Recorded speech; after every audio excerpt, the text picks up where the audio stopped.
I got an email from one of the listeners. Would you like to hear it? Of course. I guess I'll just do everything here today. I asked you right before we went on the air. I said, whose show is this? Which one of starts? Anyway, Jason, a self-professed cult member, has written, "Hello, Jim and Brian, and a belated happy birthday to you, Mr. Cornette." Well, where were you when I needed you, Jason? He says, in an earlier podcast, people were wondering if the Thunder Rosa Ivelisse match was a shoot. Would a shoot be obvious to fans and talent alike? Other than some obvious ones like Shawn Michaels, Vader, and Luger Bruiser Brody.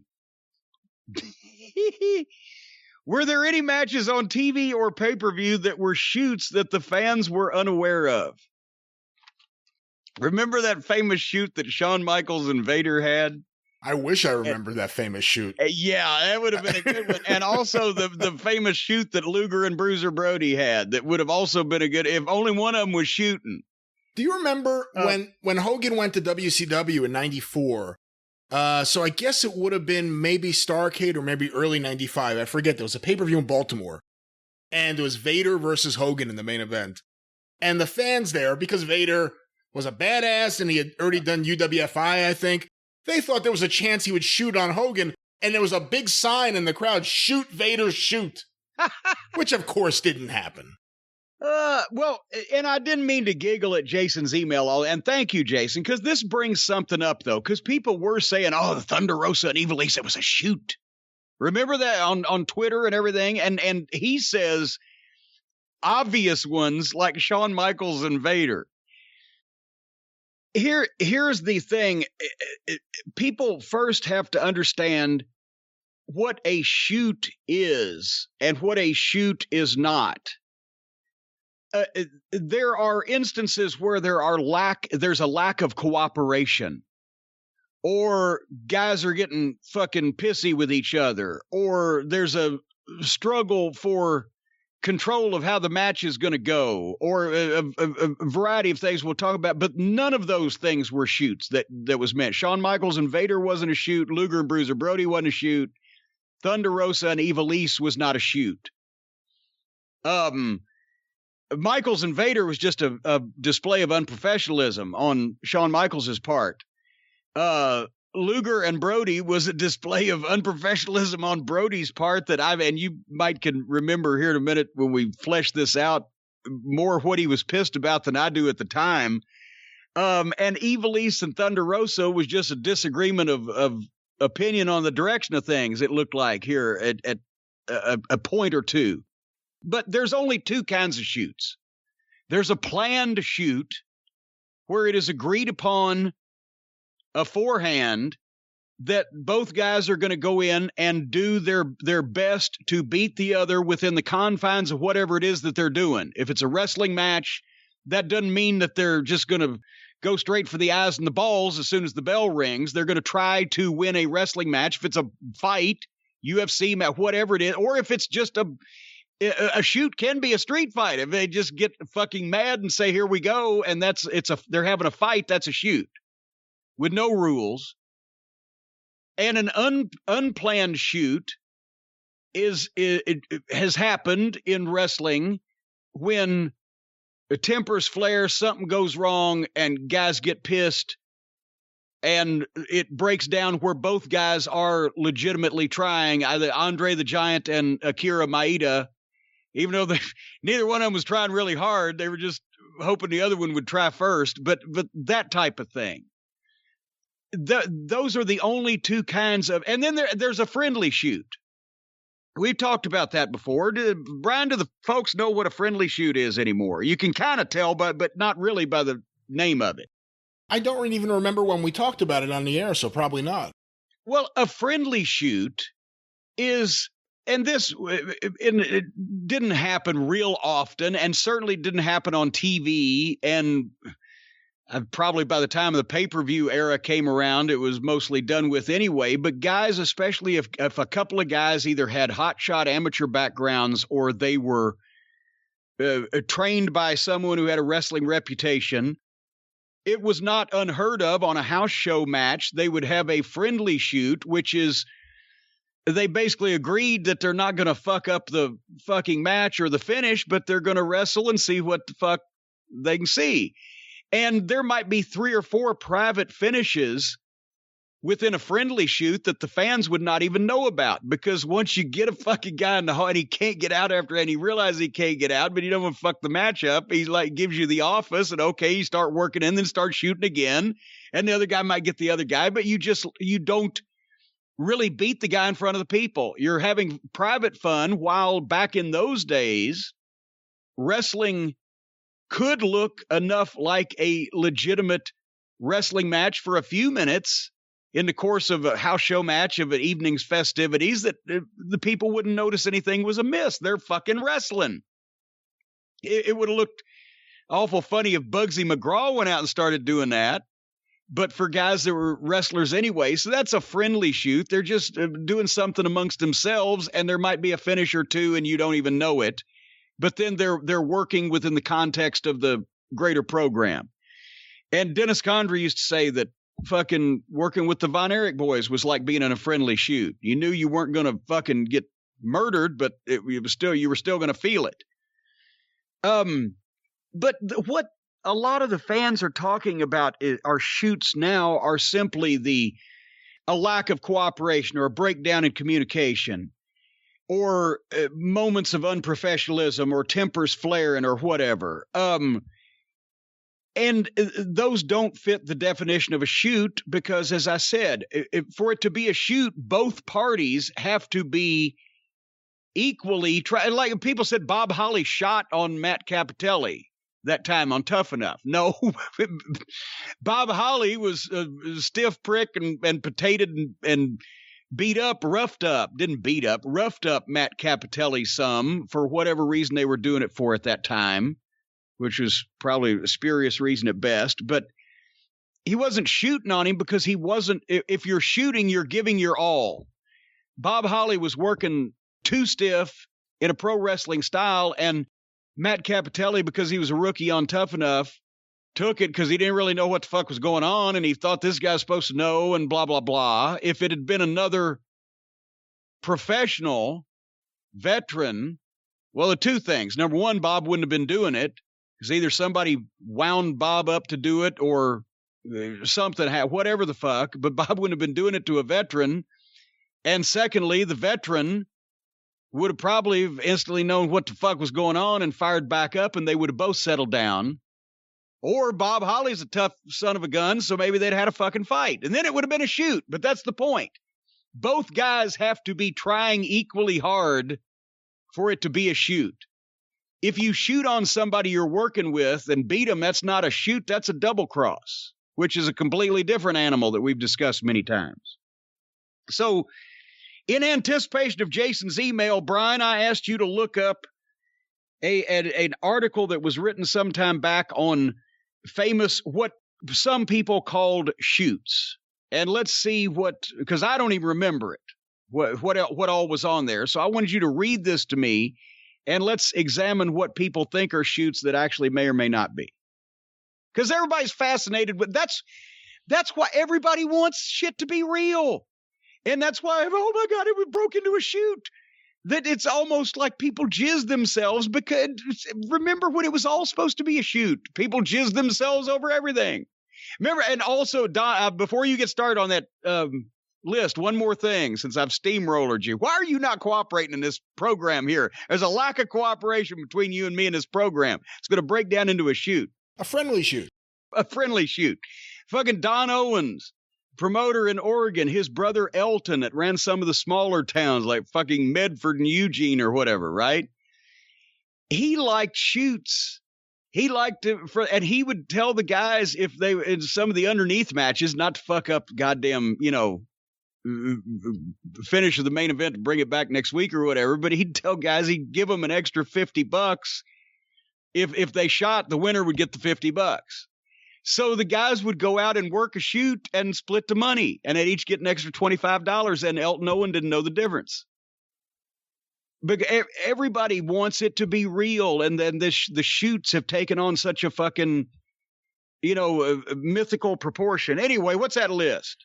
Well, let me just say, too, I have this list here, but I was also looking to see if there was any list of the actual shoots, Ed Strangler Lewis and Ray Steele, or Dan O'Mahony and Dick Schickat, and, there's a whole bunch of them from that era. Well, yeah, nobody made a list of them because they didn't know that they were really shoots. Here's the list. It's from a website called The Camel Clutch. This list is compiled by someone named Eric G. Lex Luger versus Bruiser Brody. Do you want me to read the description or just say the name of the yeah, well, unless it's a goddamn, Gettysburg Address, read the some or all of the description, and then let's look at it with a more learned eye. To summarize this description, apparently Lex had been shooting his mouth off in the locker room about his new deal with Jim Crockett Promotions and what a big star he was, and word got back to Bruiser Brody. Okay, I couldn't remember. I remember, obviously, I've seen the tape of the match several times, once just a couple of years ago, but I couldn't remember exactly what Brody was pissed about. But a young guy like Lex, who at the time did tend to come off a bit off-putting in the locker room because he didn't know. We've talked about he didn't know the environment. He didn't know what he was getting into. It wasn't a shoot because Brody just stopped selling for him. And Lex didn't know what to do because he'd never encountered, and he had no knowledge of wrestling history whatsoever. So this was the most foreign concept in the world to him, that Brody would just stop cooperating with him. And Brody wasn't trying to hurt him. He just stopped. If Luger was throwing those flat-footed, awkward right-hand punches, and Brody just shrugged them off. And remember, I think he was kicking him in the gut for a while, and Brody just stood there and then bent over, and he tried a number of things, and Brody wouldn't go for anything. And finally, Lex was Matsuda was his manager at that point, was he? Or was that in Florida, or was that later? He was in Florida. I don't remember Matsuda managing him there. The referee was Bill Alfonso. I remember. Who did Luger have a manager there, though, is what I'm asking. I can't remember. But I don't remember if he did there. He had Percy Pringle at one point before that. He was asking somebody. Maybe it was Alfonso. I thought he was asking somebody out of the cage, but you see the tape where Luger is asking, what the fuck's wrong with this guy? What's going on here? I don't understand. And then finally, I guess he didn't know whether Brody was particularly mad at him and going to come after him or not cooperating or whatever the fuck, but he just climbed up on a top rope, climbed over the cage, climbed down to the floor, and fucking left. Luger did. Left the building, not just left the ring. The building. Yeah, left the building. Because, Lex had a great physique. He couldn't do anything with Bruiser Brody if Bruiser Brody didn't want it done. And if Bruiser Brody was going to suddenly, flip and fucking throttle him, there wasn't anything Lex was going to be able to do about it. But that wasn't a shoot. And Brody was known when he got pissed. That's one thing. Brody was great, no doubt about it. And he knew how to get over, especially in Japan, but also in the territories that the booker was favorable to him and put up with his eccentricities. Buck Robley, or, in Texas, and the places that Brody got over big, he could go in and get over. But he could also be very unprofessional. There's no reason he exposed the business. One time he sat down in Houston. Who was it in Houston he sat down with? Just crossed his legs in the middle of the ring, and the fucking guy was beating on him. And Brody wouldn't register or even look at him. I'm not sure. I remember when he went the other way in Houston, or maybe it was by the way, I apologize for the noise in the background right now. The gardener. Is that woman mowing her grass again? No, these are my guys. Her eyes. These are my guys. They've come early for some reason I can't quite understand. But there was an incident. It was a house show for the Houston office, where it was Bruiser Brody versus Wild Bull Curry, who was in his 60s. And Brody got really rough with him. He wouldn't sell anything, and he started legitimately beating him. Yeah, well, that was what, the late 70s that they put that was Bull Curry's last match in Houston. But that was like when they put the Road Warriors against Bruiser and Crusher in Chicago or in the AWA. You couldn't do that because to be who each of those people were, they couldn't work with the other guy. Because Bull Curry, even though he was 65, he was ageless in Houston. And if that's a dream match of two different eras, but Brody was not going to go for it because of the way the Bull looked then. And even fond memories probably couldn't make up for the size and just the age discrepancy on the part of the fans. It was one of those things where, boy, that looks so good on paper. But yeah, Brody wasn't going, and Bull Curry wasn't going to back down. But anyway, but that's not a shoot. The Luger Brody thing was not a shit. It's unprofessional behavior and one guy just not having a fucking clue how to handle it. What's the next on the list? Strangler Lewis versus Henry DeGlane. And that was a double cross. Yeah. There was nothing shoot about it. They never exchanged one shooting hold. It was a disqualification, as we've talked about at length in the Montreal double cross episodes, available on official Jim Cornette YouTube. They were working until Lewis realized he'd been double crossed because the referee was in the pocket, and DeGlane pulled the bite gimmick with who was it? With Dan Koloff in the corner? Now I'm getting older. Anyway, yes, because Dan Koloff was the policeman for disqualification, changed the belt without Lewis's prior knowledge, but there was not one shoot hold exchanged in that. It was a double cross. What's next? Bret Hart versus Shawn Michaels. Only in the bathroom in Hartford. That was a shoot. They never had another fucking shoot. And the only people who saw that were the Brooklyn Brawler and fucking Lawler when he came out of the toilet to help break it up. John Tenta versus Koji Katao. That one broke down, didn't it? That one broke down, and Koji Katao quit the wrestling business for a while after that. Yeah, I saw that 3 or 4 years ago, but you probably have a better memory of it than I do because you're more Japanese oriented. But what was it? Just they had pushed Koji Katao to the moon. They thought he was a star. Was he taking liberties or being frivolous at first? Because John Tenta was such a nice guy. Well, they both came out of sumo, I think. Yeah. So there was some legit heat between the two of them, and I think it was more Koji Katao not cooperating with Tenta. And then he got on a mic and announced wrestling was fake. And he left the building. And at least the guy who said wrestling was fake got run out of the ring by the fucking fake wrestler, though. I like John Tenta. He was a nice guy, but that was an unplanned shoot. They were supposed to be working. There was a difference of opinion and some fucking a little steam. Between them to begin with, and it broke down, and they started kicking the shit out of each other. And then, the one guy fucking said, fuck it. Next on the list, Akira Maeda versus Riki Choshu. The shoot kick. Yeah, that was actually in a six-man match, I believe, and it was a shoot kick, yeah. Well, then did they have, but they didn't have, he's not saying they had a single match shoot here. That the list is the shoot kick they're talking about or referring to. Yes, that is what this is talking about. Yeah. And which that was Akira Maeda, who started the first version of the UWF in Japan as a shoot-style promotion because he was disgruntled. He was both disgruntled and possessed of quite a large ego. He didn't like the Americans. He didn't like the way he was treated in America. He didn't like American-style wrestling. He thought it should be all Japanese and more of a shoot, and he was a pain in the ass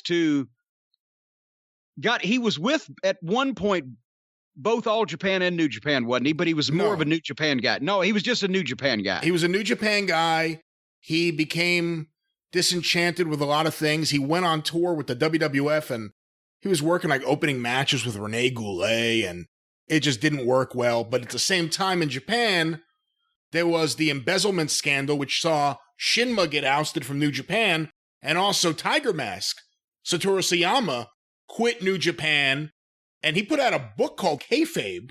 You may remember basically saying wrestling's fake. So the original UWF was Shinma, Tiger Mask, now the Super Tiger, and then Maeda, Fujiwara, Takada, and that whole crew of guys. That's right, the whole shooter group. And it was big in Tokyo, but it did no business anywhere outside of Tokyo. So by, I think... Didn't they do $1 million gate one time in Tokyo itself? Well, not the second version of the UWF after the shoot kick. Yeah. Okay. Well, that's the thing. After the shoot All right, kick... I should be letting you talk because you're better at Japanese history than I am. But what I was going to say is, so eventually those guys go back, and there's some great stuff with... There's a elimination match with Team New Japan led by Enoki versus Team UWF led by Maeda. One of my favorite matches of that era. But Maeda and that crew go back to New Japan, and while all this is going on, Riki Choshu and his crew had jumped to All Japan, and then they jumped back. And there was a lot of resentment towards Riki Choshu, and then all of a sudden in this match, I haven't watched it in a while, I think he had someone in the Scorpion Deathlock. He did. He had one of the opponents locked in the Scorpion, and both of his arms obviously tied up in that, and here comes Maeda. Right? And fucking throws the kick. Full blast to the face, broke his orbital bone, did some other damage or whatever, and they're like, fuck it. And they fired him again. And by the way, coming out of that, Maeda became bigger than ever. They started a second version of the UWF, and that's the one that popped. They did major business over 88 and 89 with him and Takada. They brought Bob Backlund in, and Maeda was the biggest star in Japanese wrestling during that period of time. And also... Well, now, and wait a minute. Somebody out there just said they brought Bob Backlund in. Where'd that come from? Backlund was a fucking NCAA champion and hotshot amateur, and it fit what they were trying to do. They didn't bring him in because he was the phony WWF champion. While it was a work, they did everything they could to portray that version of the UWF as being a shoot. And because of that, and seeing that All Japan and New Japan had tons of screwjob finishes in that era, all of a sudden those companies started doing clean finishes again because of the popularity and the rise of the UWF, which then split off into various, Pro Wrestling Fujiwara Gumi and Rings and Pancrase.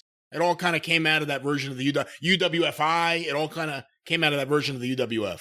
So Maeda was a huge deal. Oh, yeah. And a huge name in 80s Japanese wrestling, and very influential and was involved in those movements that you just talked about. But in this case, once again, it was a shoot kick. In terms of, in strict definition, it was a real kick, but there was no shooting physically amongst Riki Choshu and Akira Maeda. Choshu was tied up and not knowing it was coming, and he fucking fed his face, and Maeda came in and kicked it in. And boom. And that falls into the category of unprofessional behavior. Next on the list, Stanislaus Zabisco versus Wayne Munn. This list is all over the place. Read their description. We go way back in time again for another one of pro wrestling's historic shoot matches. Munn was a big boy, as legend has it. Hence the nickname, Big Wayne Munn. They went all out on the gimmicks back in the 19-teens. Wrestled for Strangler Lewis's group, college athlete, but had no real shoot wrestling experience in his background. Legend has it that Zabisco was paid off by Lewis's rival, I'm guessing by Lewis's rival, the word is here twice, Joe Stecker, to take the world title from Munn the hard way. Munn was scheduled to keep the world title, but that didn't happen. The match, according to legend, saw Zabisco refuse to cooperate with Munn and pin him over and over again until a surprise referee counted to 3, and Zabisco left with the world title in another one of wrestling's biggest screwjobs. Well, obviously, there you go.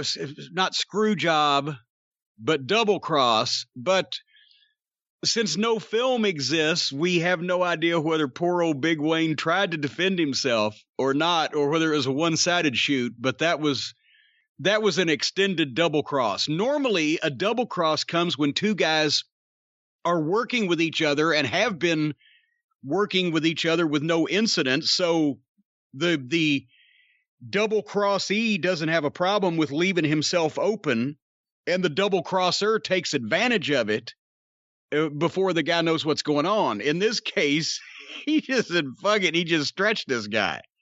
So it was either a shoot or a one-sided shoot, but it was an unplanned shoot. One guy planned it. You see where I'm going with this. Next on the list, Antonio Enoki versus Muhammad Ali. And the most famous shoot in modern times, at least, and we've told the story before, and books have been written about it. But basically, it was going to be a work. Ali was not rolling in money at the time. He'd spent a lot of money, and he'd been out of boxing from 67 to 70, and then even the purses now with Frazier. When you go back and look at the money they were making at that time, it wasn't like De La Hoya and Floyd Mayweather, blah blah blah. So Enoki had the idea of bringing in people from different fighting disciplines, karate guys and Muay Thai guys and kickboxers and whatever, to have mixed matches and prove that he was the best fighter in the world, because he was the top star of New Japan, and that was they were more shoot than Baba, who was traditional NWA style. So he's going to give him $6 million to come over and do the job, which Ali agreed to. And long story short, too late. About 3 or 4 days beforehand, when Ali's people had realized what the fuck, and that this had gotten international publicity, and that, he was still a professional boxer, the most famous one in the world, and this was probably not going to be good, then Ali didn't want to do the job. And then it broke down where Enoki just said, all right, well, then that's what we'll just shoot. And then Ali's people wouldn't go for it unless they had rules that would prevent Enoki from mostly doing anything to Ali, which Enoki had to agree to, or elsewise he would lose face and have to commit Harry Carey and even Harry Carey Jr. over losing the biggest match that he'd ever promoted. So it ended up being a boring 15-round shoot draw that satisfied nobody and took a couple of years probably off of Ali's boxing career and definitely affected his mobility. Every documentary on Ali says that the blood clots he got from the leg kicks from Enoki, because that's all Enoki could do, he couldn't get close enough to get knocked out, and the rules prevented anything else. So Ali's legs were never the same after he was hospitalized with blood clots and hematomas for a couple of days.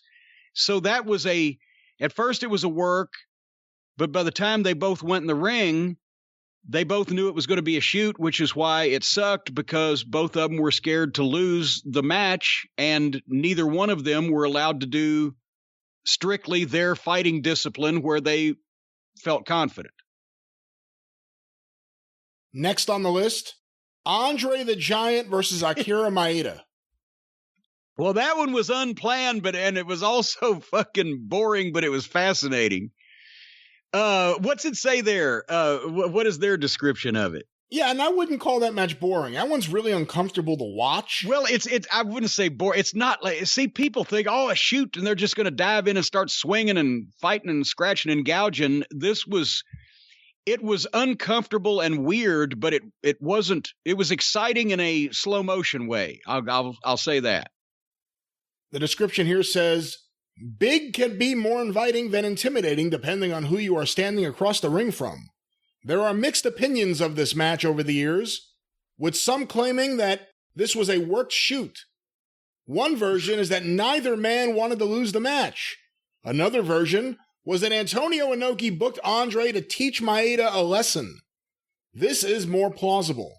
Maeda returned to New Japan Pro Wrestling from the UWF with a ton of heat for mocking the fake New Japan style, fake in quotes. Regardless, Andre showed Maeda early that he wasn't playing ball and no-sold Maeda. In turn, Maeda began kicking him in the legs. Maeda wasn't as gutsy to get on the ground with Andre. Antonio Inoki wound up coming out and stopping the match after it came to a standstill long enough. I have to say, we'll talk to Bertrand Hébert about this match. A very uncomfortable match, I find, to watch. And there have been rumors that Andre was drunk or Andre wasn't drunk, but it is late stage Andre. This isn't Andre in 1982 or Andre in 1976. Right. This is late stage Andre and a guy just teeing off on his legs. It was 86. 86, I believe, wasn't it? Yeah. 86. And okay, once again, since you're the memory expert on your Japanese history, what was the did we ever find out the real instigation of why that Andre decided he wasn't going to fucking suffer this fucking guy that day? I don't know if there's a concrete story. There's still a lot of people who have different opinions. Like I said, we'll talk to Bertrand about it because I know he researched it. But I think Andre may have been loaded in the ring and not working with Maeda. And Maeda, he wasn't going to be embarrassed. He wasn't going to have someone... Well, but here's the thing. Andre was loaded in the ring on more than one occasion. And we say loaded. People had seen Andre drink gallons of alcohol and not be fallen down drunk. Andre had been drinking probably quite heavily, but was still capable of doing what Andre at that point could do if he wanted to do it. And for some reason, he was pissed off. He didn't like Maeda. Maeda had said something, done something. Somebody told him something, whatever. And he's just not going to fucking cooperate with this guy. And you can see Maeda doesn't know exactly what's going on. And then he gets pissed because now this is the in between the time that he had left and formed the first shoot group, and he comes back before he had left again, but he was still trying to keep himself strong because he had already made some noise, and in the people's eyes, he's supposed to be the real deal. And, he's got, and Andre, as you mentioned, was not his 1974 physical self. So it just broke down. And then, as you said, Maeda starts fucking full kicking Andre's legs, and it was uncomfortable, and you could hear it. But at the same time, he wasn't going to get anywhere near the fucking giant to be able to grab him.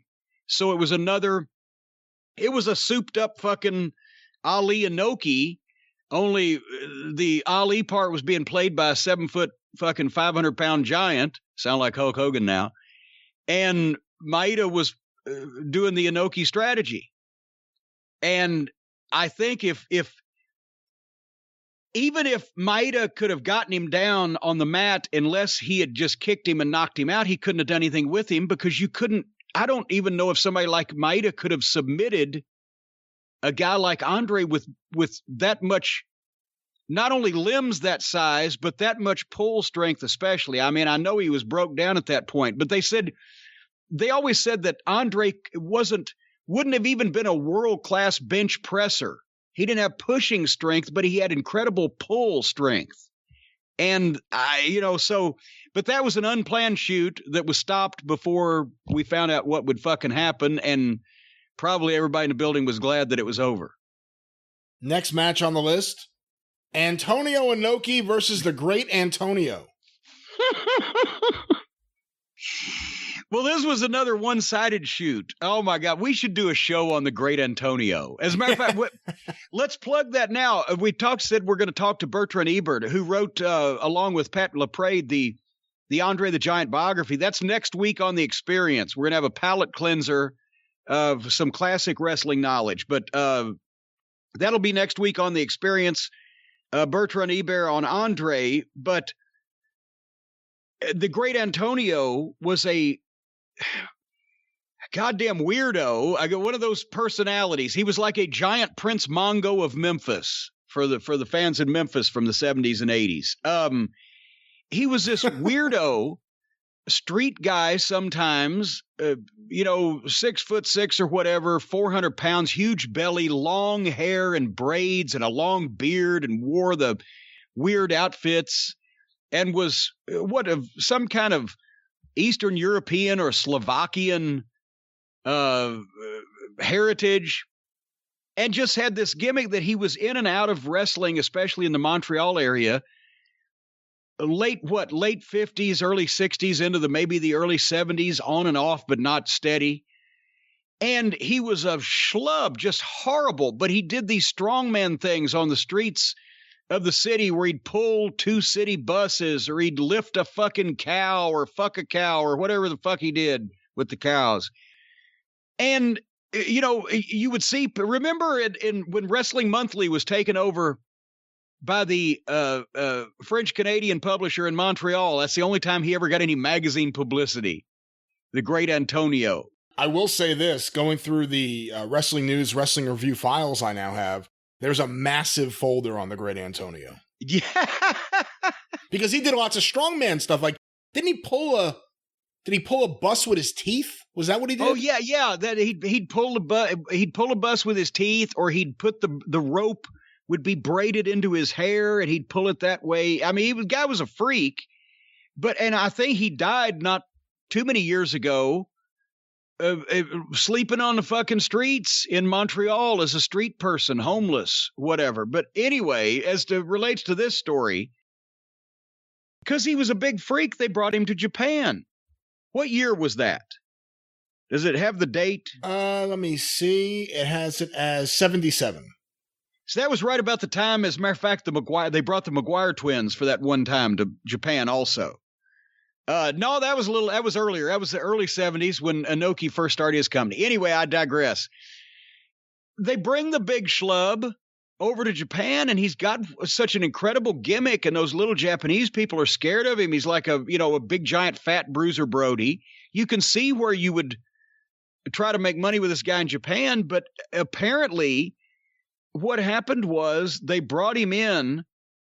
I read a deal on this a while back also, the results from Japan for that era. They brought him in and put him over guys 2 and 3 and 4 and 5 at a time in handicap matches for almost the whole tour, and then booked him a time or two with Enoki in singles, I guess, to get Enoki the win over this monster that had been beating up, multiple people in the same match over the whole tour. Was that their first match, or had they had one before? Read the description. Here's the description. This is a YouTube classic, although the 1977 match itself is pretty terrible, as most shoots usually are. This was the typical Enoki freak show, with Enoki being promoted against the strongman champion. The Great Antonio completely no-sold an Enoki kick, which was where things got real quick. Antonio mocked Enoki and proceeded to take liberties with Enoki and punch him in the back of the head. Enoki gets annoyed, and this is where things get real.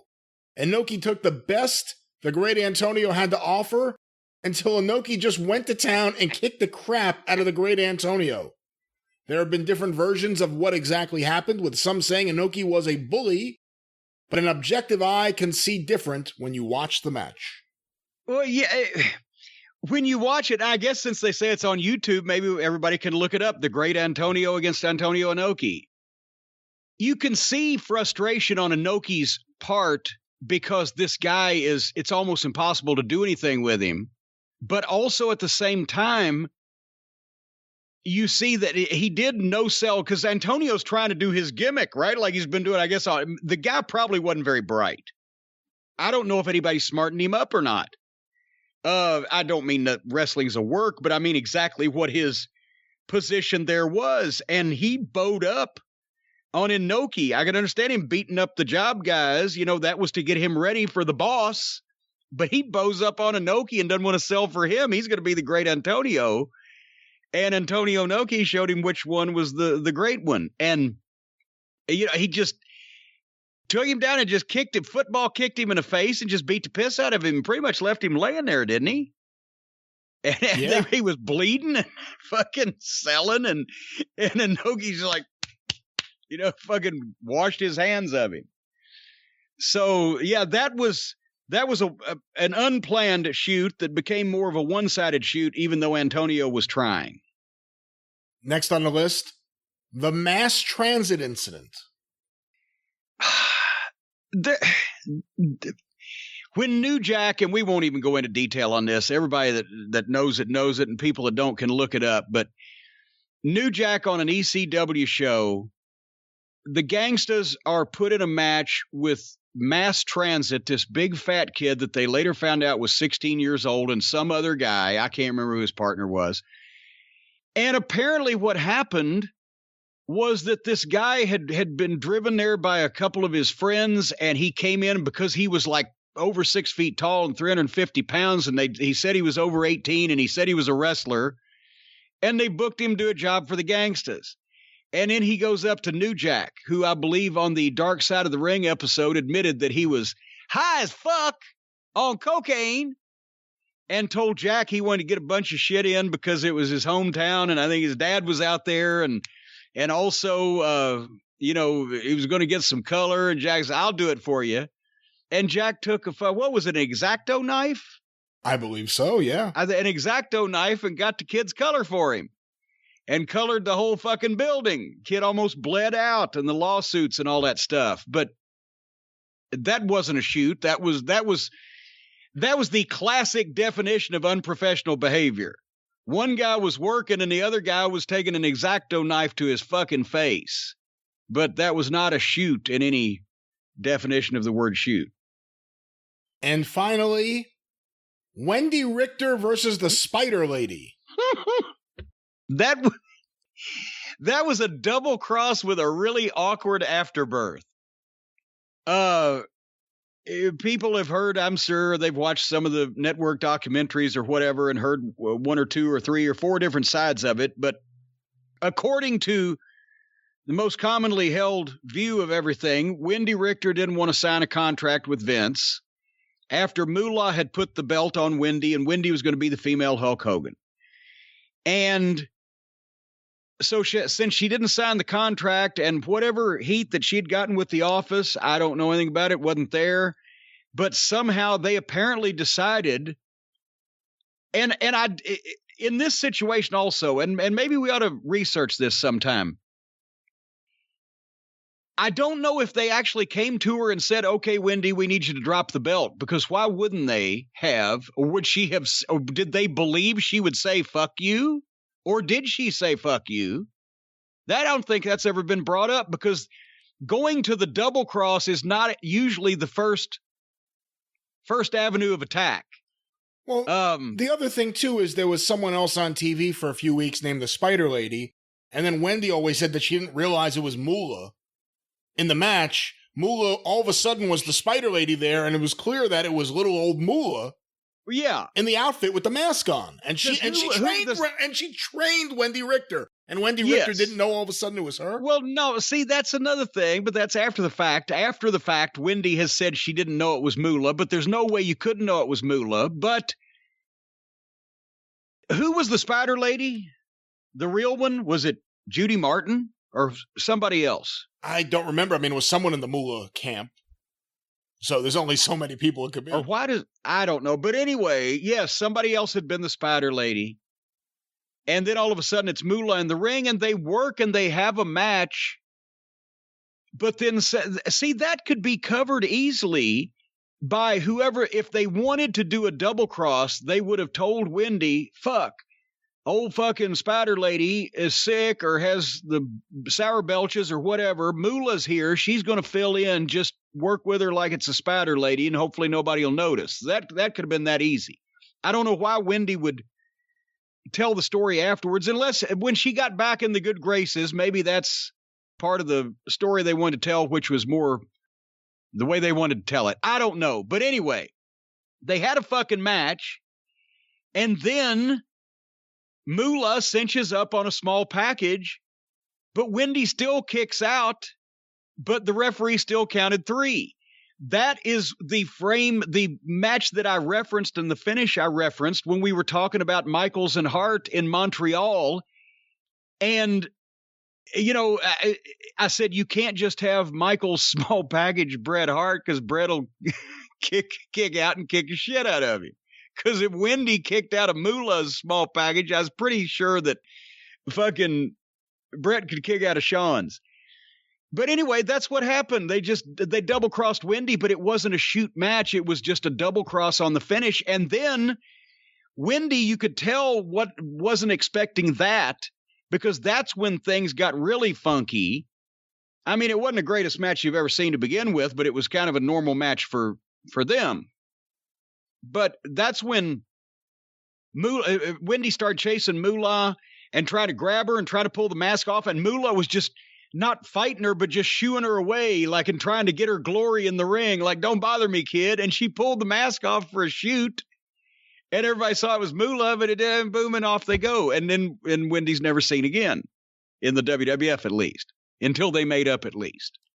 So that wasn't a shoot. That was a double cross, and it was awkward as fuck.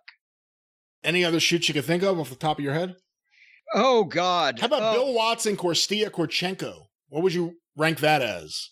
What? I forgot about they had a fucking issue. What happened there? You know more about that than I do, don't you? I don't remember exactly what happened off the top of my head, but Korchenko, who was one of the worst wrestlers of all time, and he had been there a few years earlier briefly as Vladimir Smirnov, in 1986, they do the legendary angle where the Russians, the Koloffs, and Korchenko with their manager Eddie Gilbert attack Bill Watts. One of the great moments of Jim Ross's announcing career. They put the flag on the cowboy. It's a big deal. And then, apparently at some point, there was a singles match with Watts, who came out of retirement for the third straight year, against Korchenko. And it turned into enough of a shoot that Korchenko left the building and never came back to wrestling ever again. That's right. I wasn't there then. I would have been. I saw Watts shoot one time with a fucking drunk cowboy in Tulsa, and that was enough for me. If the guy had fucking run down and dove over the cops and punched me in the nose, boom, busted both nostrils. I'm pouring blood and fucking rattled me, right? I'm staggering. And the cops grab him, and then we all get in a schmoz, and everybody's fighting, and we all come through the back.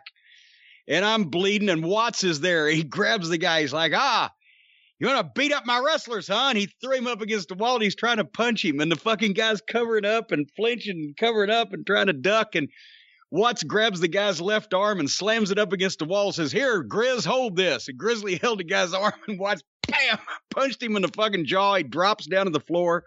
And Watts stood on his head, on the side of his head with both feet while he was leaning up against the wall. And if he was wearing his tennis shoes, goddammit, because he was home. If he'd been wearing his cowboy boots like he wore out for public appearances, it'd have been more effective. And then he got off the fucking guy's head, and the cops are standing there watching him. And I am too. And, he didn't offer me a fucking shot at all. So as he gets off the guy's head, he tells the cops, get him out of here. And they grab him up. So I start spitting the blood on the fucking guy as they're dragging him out fucking feet first. That was the way they dealt with froggy fans in Tulsa back in the 80s. But I don't know what he did to Korchenko, but if Grizzly was there to hold his hand, especially, not Watts's, but Korchenko's. Did you ever see the video from, I was going to say a few years back, but I guess maybe 10 years back or so, because Matt Bourne obviously has died. But it was Matt Bourne as Doink the Clown versus Jim Duggan, and those two had heat going back to Mid-South. Yes. Like major heat. Because that was the story Tony Atlas told, that one night Ernie Ladd was trying to separate Duggan and Bourne from fighting in the locker room. I believe it was over Matt Bourne allegedly hitting a girl. And Ernie Ladd's knees went out on him. And he's, Tony Atlas, separate these two. Help me out. And he was falling to the ground, like melting. And they had a match. Someone booked them against each other. And they're much older now. Maybe in let's say somewhere between 2005, 2010. Yeah, it was an independent show. Yeah. And it broke down to the point where Bourne wouldn't get back in the ring. And Bourne was no slouch. He was a pretty tough guy. And Duggan had his fist cocked and he was in the ring ready to fight. That was real. They hated each other. And that was after Duggan had cancer and was 50 years. Well, okay, if it was 2005, Duggan would have been 50, probably. So, yeah, then they're about even. If it had been 1984 Duggan, Matt Bourne would have had to bring his father and several other relatives with him.